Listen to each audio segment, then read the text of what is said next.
Hello everyone. The last video lecture completed about the welding, classification of welding. Next we start the module 5, that is soldering, dredging and metallurgical aspects in welding.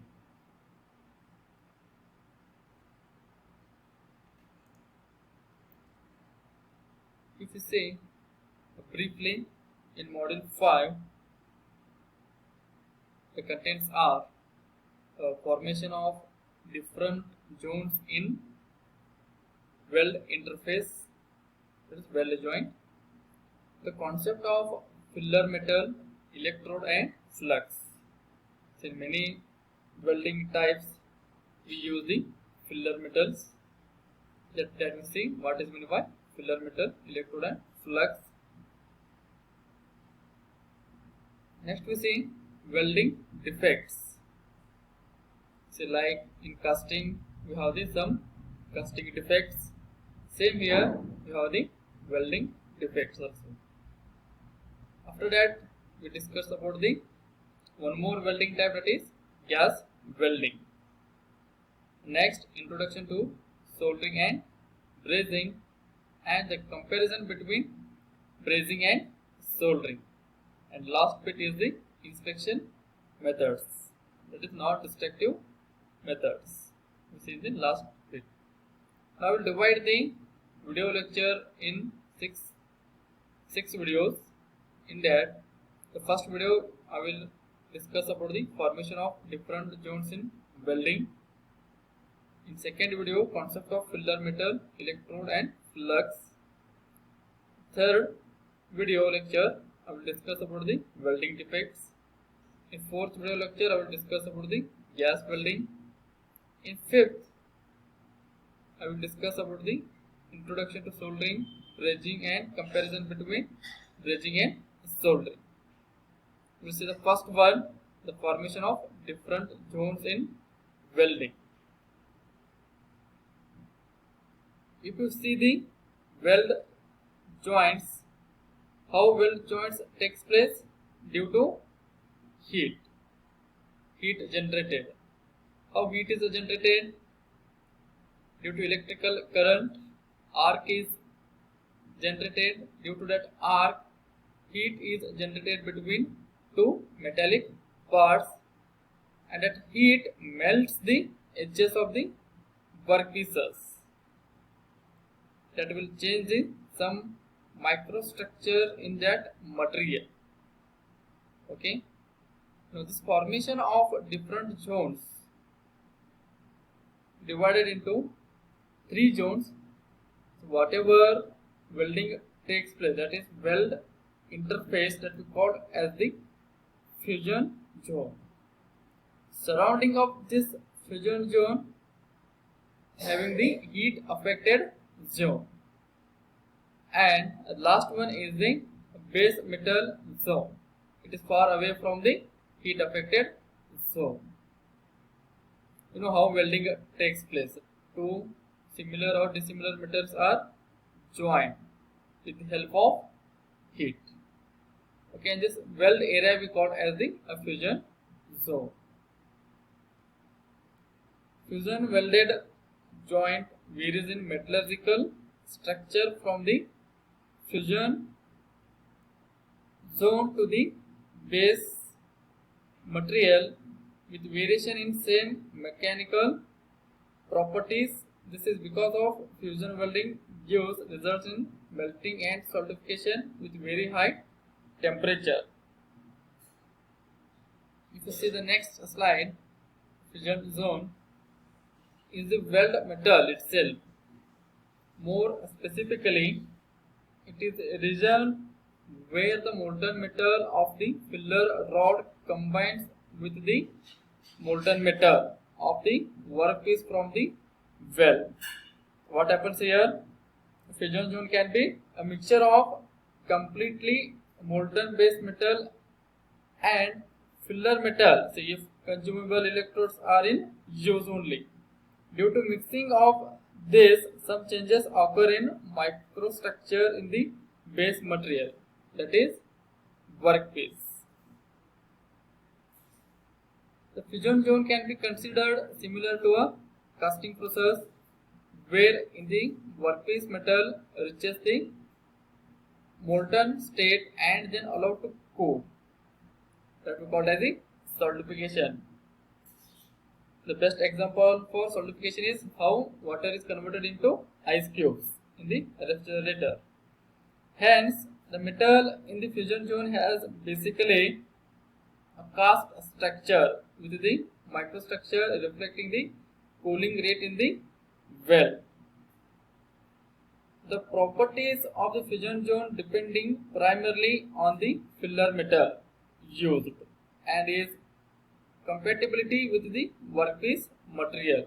So whatever the properties of the fusion zone is depending on the material of the filler and the material of the workpiece.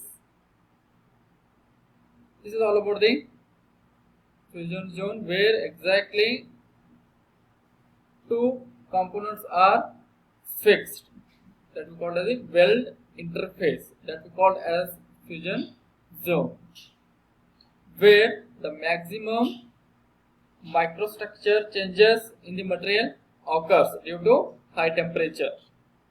Due to that, the changes of the mechanical properties also takes place. Next zone, that is the heat affected zone, HAZ. The fusion zone is surrounded by the heat affected zone, the portion that was not melted completely but subjected to elevated temperatures for a brief period of time. Heat affected zone area, the temperature is very high, which high enough that can changes the microstructure of the material. The amount of change in microstructure in a heat affected zone depends on the amount of heat input temperature, the rate of cooling as a result of the change in the microstructure. The metal in this area is often weaker than both the base metal and the weld metal, and it is also where residual stresses are formed. Say the fusion zone, it is surrounded by area that we call as the heat affected zone. The heat flowing from the fusion zone to the outside direction. Last zone, that is base metal zone. It is a portion around the heat affected zone which remains unaffected as it was not heated sufficiently to change its microstructure. So it is also called as the unaffected base metal zone. Surrounding the heat affected zone likely to be a high residual stress.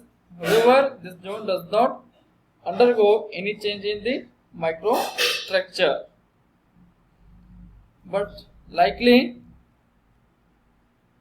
a phase transformation, recrystallization and grain growth changes occurs in fusion zone and heat affected zone.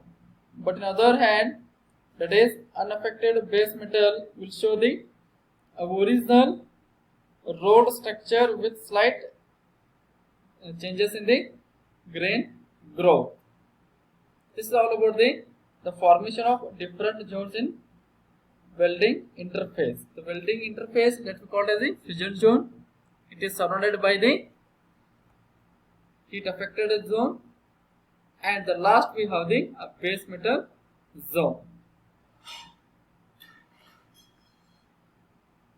If you see in the structure of welds, this we call as the fusion zone, where the columnar grains are seen, a layer by layer boundary grains are seen.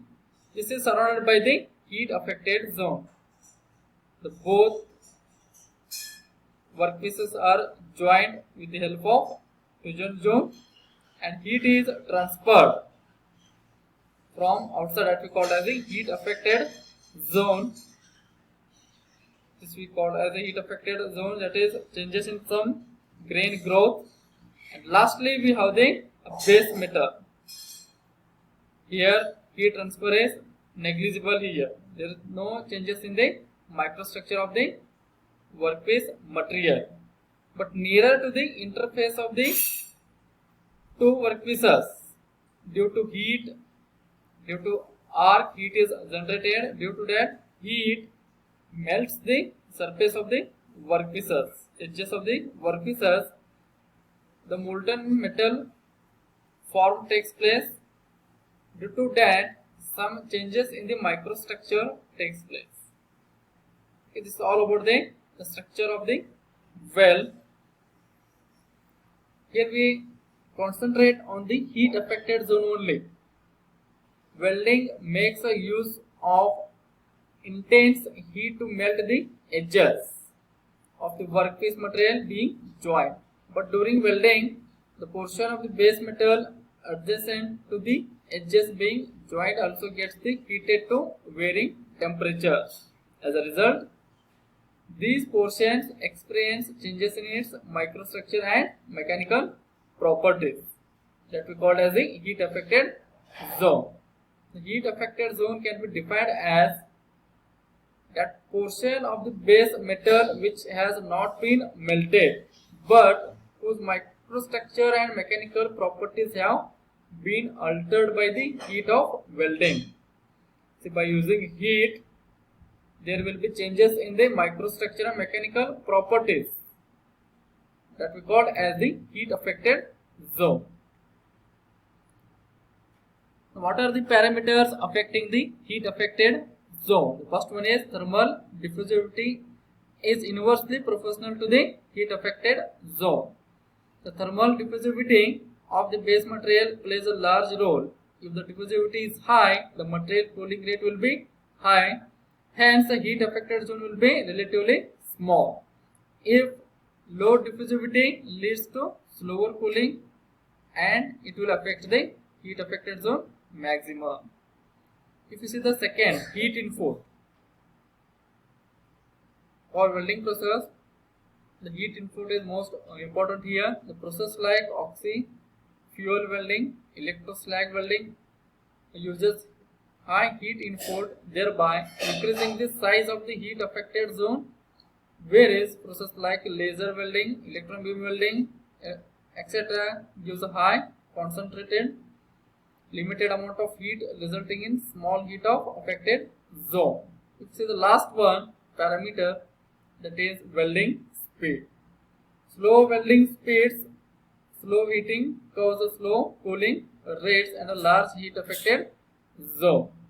These are some parameters affect the heat affected zone. The main is the heat input and welding speed. If you increase the welding speed, you will increase the heat affected zone. Okay. Next video lecture, we will start the